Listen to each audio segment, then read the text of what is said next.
এই ভিডিওটির মাধ্যমে আমি আজ আপনাদের নিয়ে যাব 11,320 ফুট উচ্চতায় অবস্থিত হিমাচলের এক বিউটিফুল ডেস্টিনেশন ছিটকুলে। ভারতবর্ষ তথা হিমাচলের শেষ গ্রাম এই ছিটকুল। বেশ কয়েক বছর ধরেই ছিটকুল এক ওয়ান্ডারফুল ট্যুরিস্ট ডেস্টিনেশন হিসেবে খ্যাতি অর্জন করেছে। বাসপা নদীর ধারে অবস্থিত এই গ্রামে এলে এখানকার সৌন্দর্যে মুগ্ধ হয়ে আপনি হয়তো কিছুক্ষণের জন্য বাকরুদ্ধ হয়ে যাবেন। তাই আর কথা না বাড়িয়ে চলুন ঘুরে আসি সেই ছোট্ট গ্রাম ছিটকুল থেকে। ভিডিওটি ভালো লাগলে প্লিজ ভিডিওটিতে একটি লাইক দিন, আর আপনি যদি আমার চ্যানেলের নতুন দর্শক হয়ে থাকেন তবে অবশ্যই চ্যানেলটিকে সাবস্ক্রাইব করুন, যাতে আমার পরবর্তী এপিসোডের ভিডিও সবার আগে পৌঁছে যায় আপনার মোবাইলের স্ক্রিনে।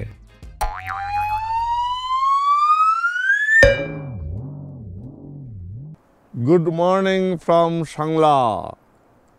এই মুহূর্তে আমি দাঁড়িয়ে রয়েছি সাংলা ভ্যালিতে অবস্থিত আমাদের জন্য নির্ধারিত হোটেল সাংলা ম্যানশনের ছাদের উপরে।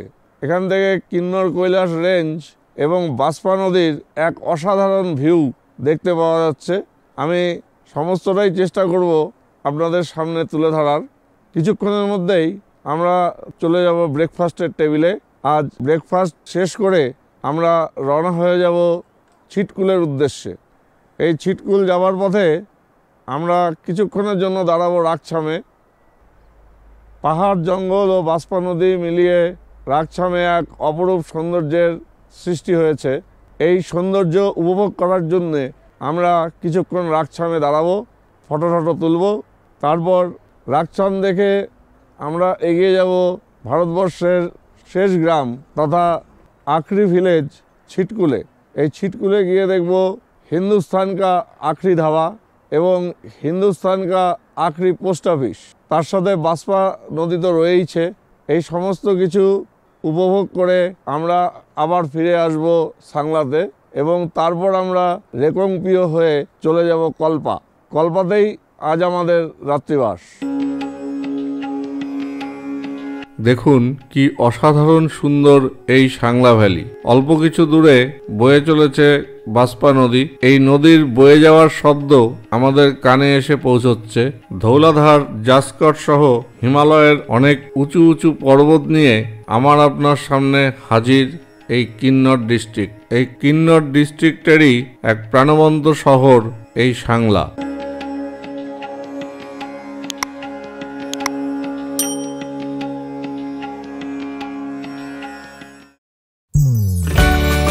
সাংলায় হোটেল চেক আউট করে শুরু হলো আমাদের ছিটকুলের উদ্দেশ্যে যাত্রা। সাংলা থেকে এই ছিটকুলের দূরত্ব 20 কিলোমিটার।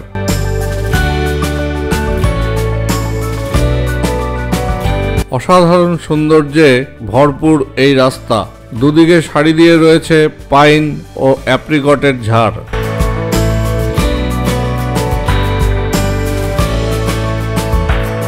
আমি ক্যামেরার মাধ্যমে যত চেষ্টাই করি না কেন এখানকার সম্পূর্ণ সৌন্দর্য কোনোভাবেই আমি আপনাদের সামনে হাজির করাতে পারবো না।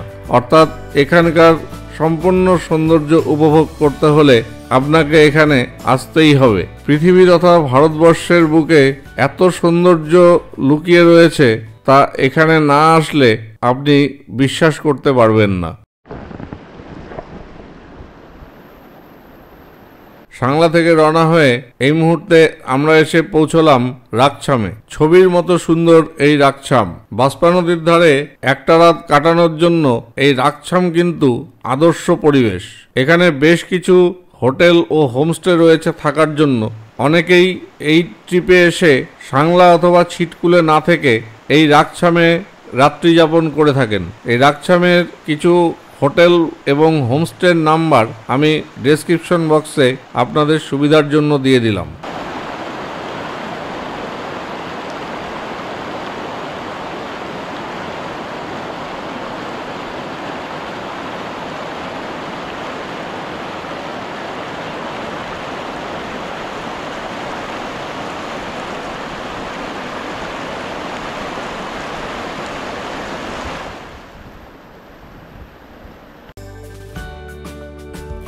বেশ কিছুটা সময় রাকসামে কাটিয়ে আবার আমরা রওনা হলাম ছিটকুলের উদ্দেশ্যে।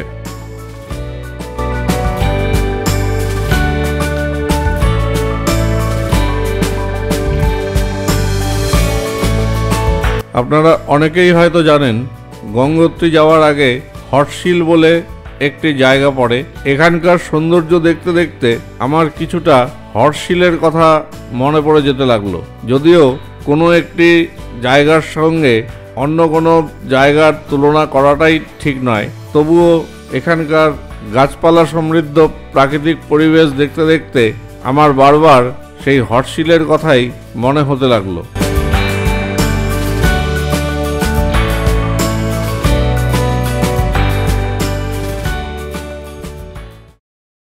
সাংলা থেকে রওনা হয়ে এই মুহূর্তে আমরা পৌঁছে গেলাম ছিটকুলে। ছিটকুলে এসে আমি দাঁড়িয়ে রয়েছি হিন্দুস্তান কি আখরি ধাবার সামনে। এই হলো হিন্দুস্তান কি আখরি ধাবা।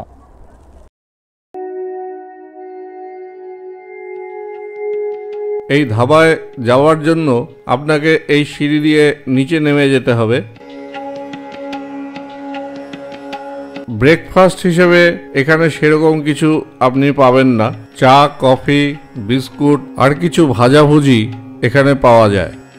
তবে এখানকার এই ধাবার অন্যতম আকর্ষণীয় খাদ্য হলো রাজমা চাউল। এখানে সারি দিয়ে বেঞ্চ পাতা রয়েছে। আপনি এই ধাবায় এসে এই বেঞ্চে বসে খাবার খেতে পারবেন এবং তার সাথে ছিটকুলের অসাধারণ সৌন্দর্য উপভোগ করতে পারবেন।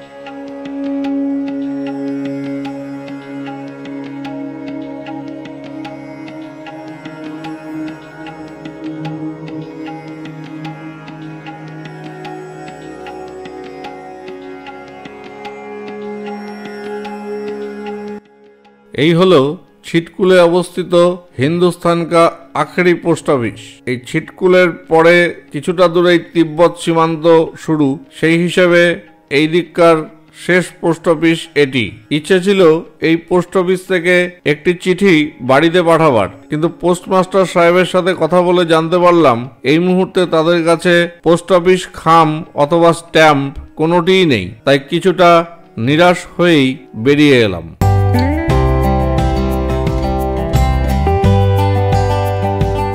হিন্দুস্তান কা আখরি ধাবা ও আখরি পোস্ট অফিস দেখে বেরিয়ে পড়লাম ছিটকুলের গ্রাম একটু ঘুরে দেখবার জন্য। এখানে প্রচুর হোটেল ও হোমস্টে হয়েছে এখন। ইচ্ছে করলে আপনারা সাংলায় না থেকে এই ছিটকুলে এসেও নাইট স্টে করতে পারেন। এখানে থাকবার জন্য প্রচুর জায়গা রয়েছে। আমি এখানকার বেশ কিছু হোটেল ও হোমস্টের ফোন নাম্বার ডেসক্রিপশন বক্সে দিয়ে দিলাম।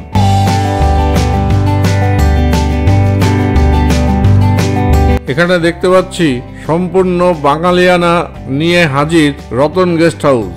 ইচ্ছে করলে আপনি এখানেও নাইট স্টে করতে পারেন এবং এখানে স্টে করার সাথে আপনি পেয়ে যাবেন ডাল ভাত, আলু পোস্ত, এই সমস্ত বাঙালি খাদ্যদ্রব্য। দেখা যাচ্ছে আপনি ভারতবর্ষের যে প্রান্তেই যান না কেন, বাঙালি সেখানে কিন্তু হাজির।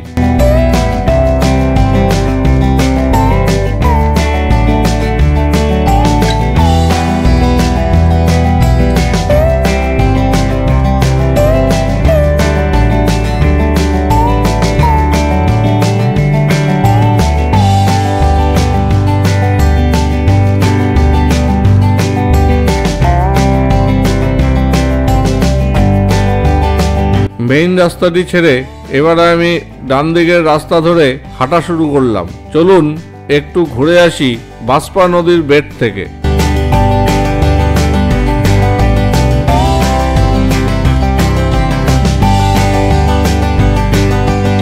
এই বাসপা নদীর বেডে যাওয়ার জন্য আপনাকে এই রাস্তা ধরে অনেকটা নিচে নামতে হবে। তবে এই রাস্তা ধরে নামা যতটা সহজ, ওঠা কিন্তু ততটাই কঠিন। তাই যাদের হাঁটুর প্রবলেম রয়েছে তারা এই রাস্তা দিয়ে নদীর বেডে যাওয়ার আগে কিছুটা ভাবনা চিন্তা করে সিদ্ধান্ত নেবেন যে বেড অবধি যাবেন কিনা।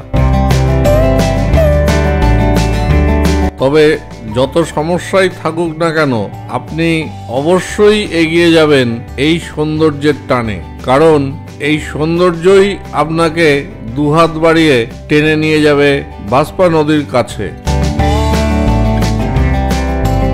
এই রাস্তা ধরে বেডের দিকে এগোতে এগোতে হঠাৎ এই ভ্যালিতে অবস্থিত একটি গভর্নমেন্ট সিনিয়র সেকেন্ডারি স্কুল দেখতে পেলাম। অসাধারণ প্রাকৃতিক সৌন্দর্যের মধ্যে এই স্কুলটিও কিন্তু অসাধারণ দেখতে লাগছে।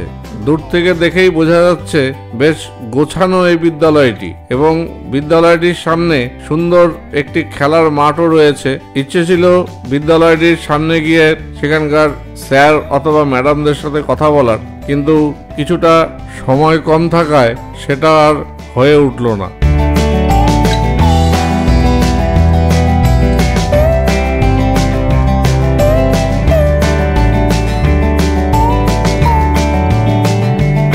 দূর থেকে স্কুলটিকে দেখেই নিজের স্কুল জীবনের কথা মনে পড়ে যাচ্ছিল। যাই হোক, আমি আবার হাঁটতে শুরু করলাম বাসপা নদীর বেডের দিকে।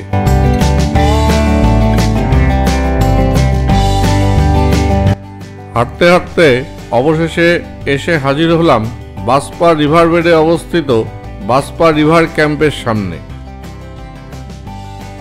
এই হলো বাসপা নদীর তীরে অবস্থিত রিভার ক্যাম্প। এই রিভার ক্যাম্পে ইচ্ছা করলে আপনি একটা রাত কাটাতে পারেন। ছিটকুলে এসে যদি পাহাড় এবং নদীকে একাত্ম করে পেতে চান, তাহলে এই রিভার ক্যাম্পে এসেও আপনি একটা রাত অনায়াসেই কাটাতে পারেন। এই রিভার ক্যাম্পের খুব সামনে দিয়েই বয়ে চলেছে বাসপা নদী। দিন গড়িয়ে যত অন্ধকার হতে থাকবে, ততই এই নদীর বয়ে চলার আওয়াজ আরো তীব্র হবে। সব থেকে ভালো হবে আপনি কোনো এক পূর্ণিমার রাতে এই ক্যাম্পে নাইট স্টে করতে পারেন, কারণ পূর্ণিমার আলোয় এই স্থানের সৌন্দর্য কিন্তু আরো ঠিকরে বের হবে বলেই আমার বিশ্বাস।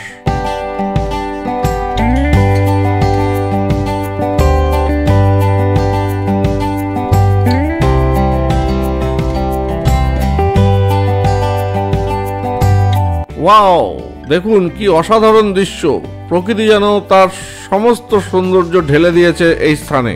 এখানকার সৌন্দর্য দেখতে দেখতে ভাবতে লাগলাম, ভাগ্যিস এখানে এসেছিলাম, তাই এই সৌন্দর্য দেখার সুযোগ হলো।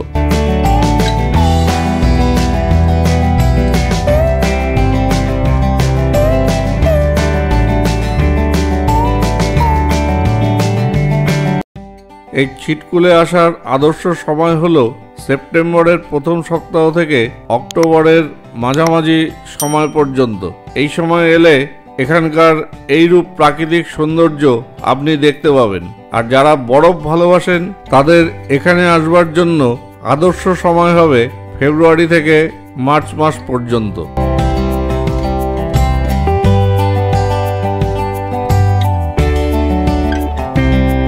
এবারে আসা যাক আপনি কিভাবে এখানে আসবেন এই প্রসঙ্গে।